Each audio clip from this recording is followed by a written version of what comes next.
જય શ્રી કૃષ્ણ, હર હર મહાદેવ। આજે છે બુધવાર અને જો અહીંયા દૂધ ગરમ કરવા મૂકી દીધું છે। બનાવવાનું છે ચણાનું ને મેથીનું અથાણું। ચણા રાત્રે પલાળી દીધા હતા, મેથી પણ પલાળી દીધી હતી અને આ છે કેરી, એના કટકા કરીને રાખ્યા હતા। હવે બસ એને નિતારીને પછી આગળ પ્રોસેસ બધી કરીશું। અને જૈમિક તન્મય બેસી ગયા છે અહીંયા સવારમાં।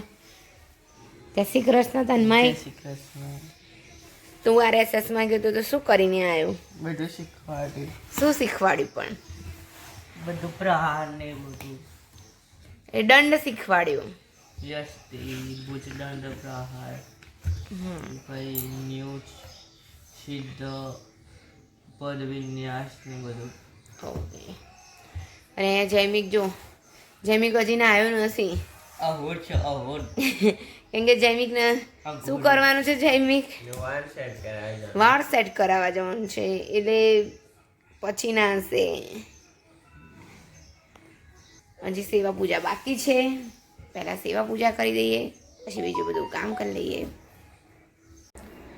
જો અહીંયા આજની મારી સેવા થઈ ગઈ છે, જોઈ શકો છો।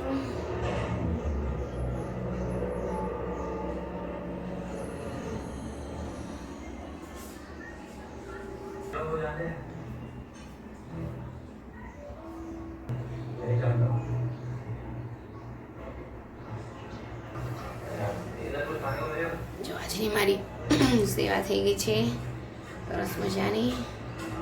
હવે ચા પાણી નાસ્તો કરી લઈશું।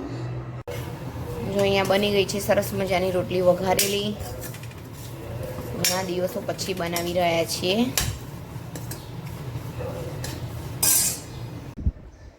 જો અહીંયા અમે ચા પાણી કરી લીધી છે અને હવે કપડાં વાસણ કરી લઈશું, પછી મગનું શાક અને રોટલી બનાવવાની છે। અને અહીંયા જો બે ભાઈઓ તોફાને ચડી રહ્યા છે, ધીમે ધીમે ધીમે। બસ બસ બસ બંધ કરી બીજો બા આંખો બળી, આંખો બળી બરાબર ની ડુંગળીથી।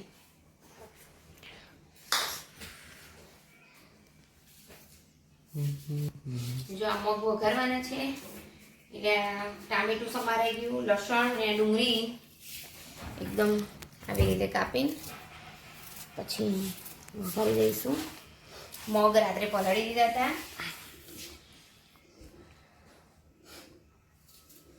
પછી ચણા મેથીનું પણ થઈ ગયું છે। અહીંયા રસોડામાં જઈએ હવે, ચલો રસોડામાં।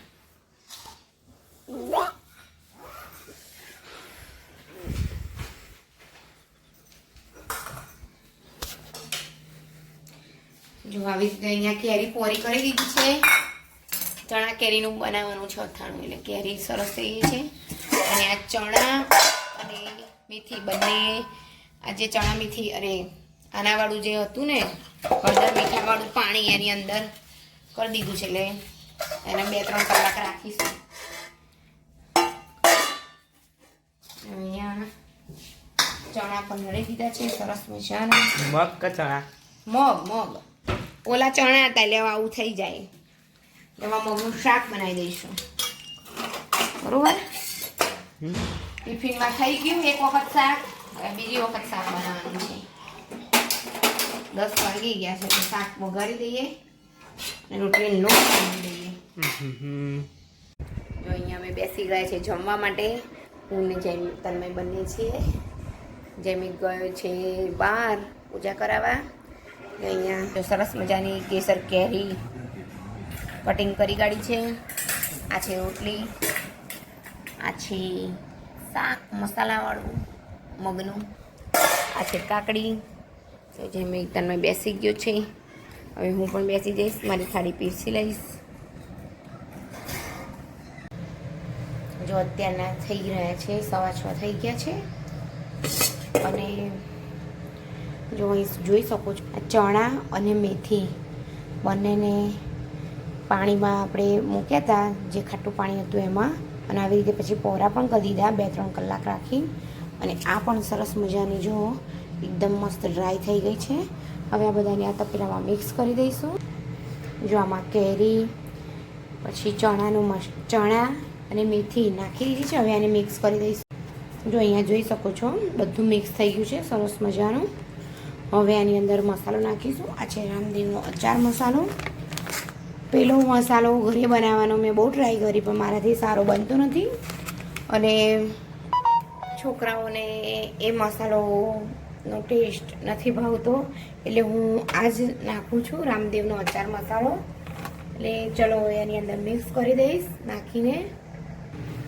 જો અહીંયા અત્યારે થોડો ઘણો મસાલો નાખ્યો છે. એની અંદર હું હલાવીશ, પછી જોઈશ એમ નાખી દઈશ. જો અહીંયા જોઈ શકો છો અચાર મસાલો સરસ મસ્ત મિક્સ કરી દીધો છે. હવે આને આમ જ એક આખી રાત મીન્સ કે મસાલો અને આ ચણા મેથી બધું એક રસ થઈ જાય એટલા માટે આવી રીતે આમ રાખી મૂકીશું. કાલે બરણીમાં ભરીશું. બરણીમાં ભર્યા પછી તેલ રેડીશું અંદર.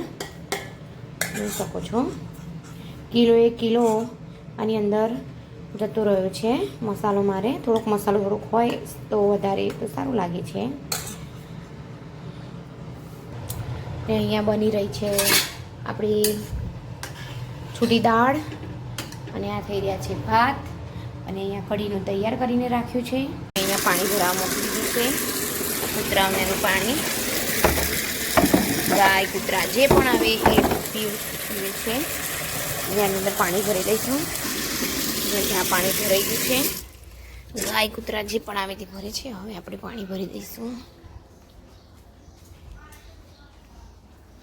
ચકલીઓને પીવાનું થોડુંક સાફ કરી દઈશું.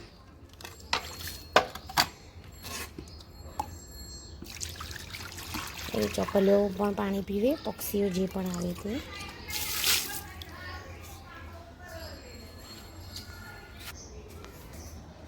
જો અત્યારના વાગી ગયા છે 6:45 થવાયા છે, તો હજી તો ગરમી કેટલી લાગી રહી છે, અને થોડુંક વાદળછાયું વાતાવરણ પણ છે.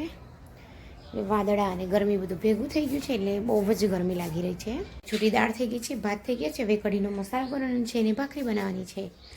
અને છોકરાઓ તો રમવા ગયા જ છે, ક્રિકેટ રમવા. અત્યારે વેકેશન ચાલી રહ્યું છે એટલે. ઓકે, તો આજનો મારો વિડીયો ગમે હોય લાઈક કરો, શેર કરો, સબસ્ક્રાઈબ કરો.